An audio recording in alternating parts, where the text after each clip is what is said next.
I'm going to ask you guys this question because I'm not too sure. I feel like this episode could have been in one of my top 10 Yu-Gi-Oh! Shenanigans videos or my top 10 Yu-Gi-Oh! Cheaters. Because we've had bad guys in the past use different measures to try and get the protagonists to lose and to put them off their game. So we've had like Kaiba threatening to kill himself unless Yugi loses, which was a very big one. We've got things like My Valentine using perfume to smell what card she's going to get next. Noah Kaiba putting Mokuba in front of an attack or something like that. Something along them lines. But in this episode, I wonder if it's classed as cheating to use a deck that you specifically know is taking advantage of somebody's trauma and fears. Like, let's just say you're in the real world playing Yu-Gi-Oh! Against someone, and you know for a fact that the person you're playing against has arachnophobia, they're afraid of spiders. And I can't really think of a spider-based deck, I guess the Trap Tricks archetype, if anything. And if you play the Trap Tricks spidery-looking monsters against that person, and they start freaking out, would it be classed as cheating? They're like, oh, I can't do this, I've got to quit. Yeah. Would you guys let me know in the comment section below, did you think if you're taking advantage of somebody's trauma to win a game of Yu-Gi-Oh! Is that cheating? Or are you being strategic? Let me know in the comment section below, I'd love to know. Just before we talk about Soulburner's duel, let's just quickly mention Playmaker's duel, because that was a short but sweet duel. First things first, I got the Data Storm off to get rid of one of his opponents, so he didn't have to duel both of them at the same time. Fair enough. We find out that the opponents are using Goki decks, just like Go. I'm like, oh, okay, then this will be an interesting duel. Let's see how somebody else uses this deck.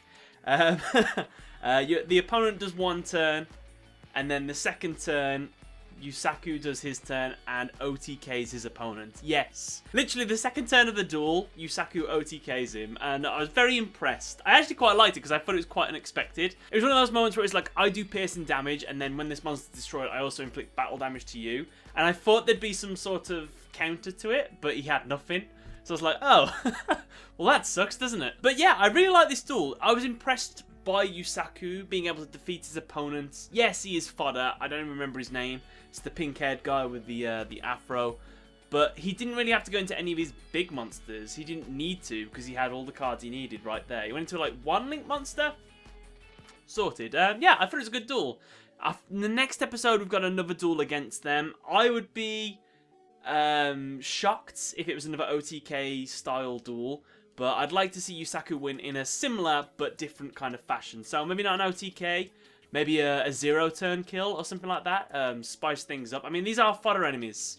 They shouldn't be in Yusaku's league, so Yusaku should wreck them. I know I talked about this a lot in the last episode, but it does seem like Soulburn has turned into the main character at the moment. He's going for all the trauma, all the hardship at the moment. Yusaku's just there wrecking everyone. Soulburner seems more like the Naruto, and Playmaker seems more like the Sasuke, or the Gon and Killua, I guess, because I've recently watched Hunter x Hunter, so I can make that reference now.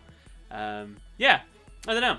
It's strange. So it turns out it's exactly what we predicted from the last episode. Basically, Blood Shepherd had been going into Soulburner's mind to try and figure out a little bit about him. He was able to find the trauma of his past during the Lost Incident. Aha. What is this? Is that monster Despair of Darkness? I'll add that into my deck. Not a very good card, 2800 attack point monster if it's discarded from your deck or hand to the graveyard by your opponent's card effect, you can special summon it to the field. He didn't get to use that ability. Did use one of his other abilities though, which I thought was weird. It was like, reveal 3 machine type monsters in your hand, and then special summon 1 monster from your deck. Seems like a very powerful card. Just playing that in like a Cyber Dragon deck. I think it has to be a non-machine type monster card, so I don't know, maybe not that broken, but still, it was pretty interesting. We see Zaizen as well, referring to Blood Shepherd as someone that his intelligence rivals that of Dr. Kogami's. So Blood Shepherd could become the potential main antagonist of this season. I wouldn't be surprised. He could just be an evolving villain.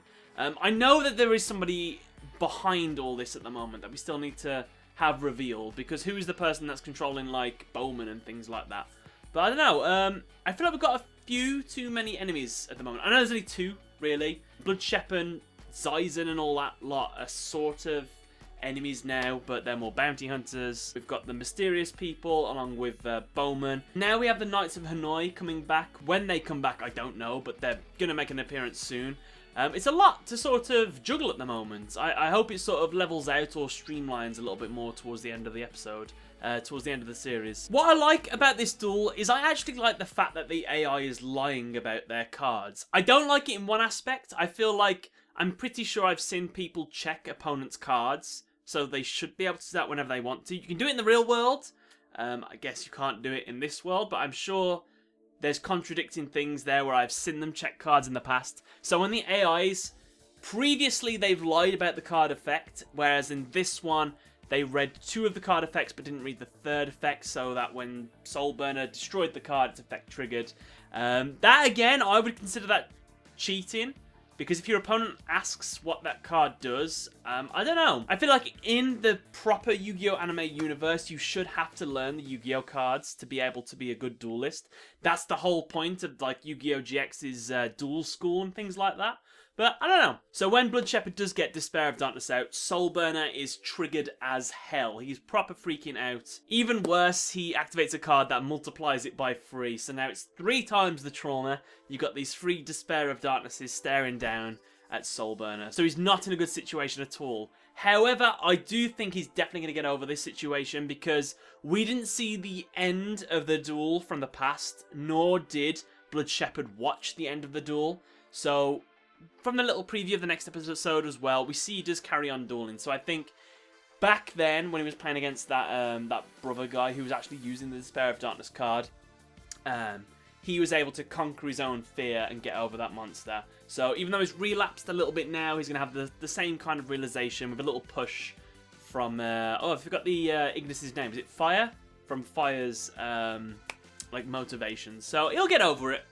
He'll be back, don't you worry. Overall, there isn't too much else to say. I've enjoyed the Playmaker OTK. That was a fun duel. I'm curious to see the next duel he has and how that one's going to go. The Soulburner duel, psychologically, is going very well. I'm curious to see how that's going to end up and how Soulburner is going to get over the situation. But yeah, I'm liking Blood Shepherd as an enemy. He's pretty imposing at the moment, so pretty good. Guys, let me know what you thought of this episode in the comment section below. But other than that, thank you very much for watching. Catch you later.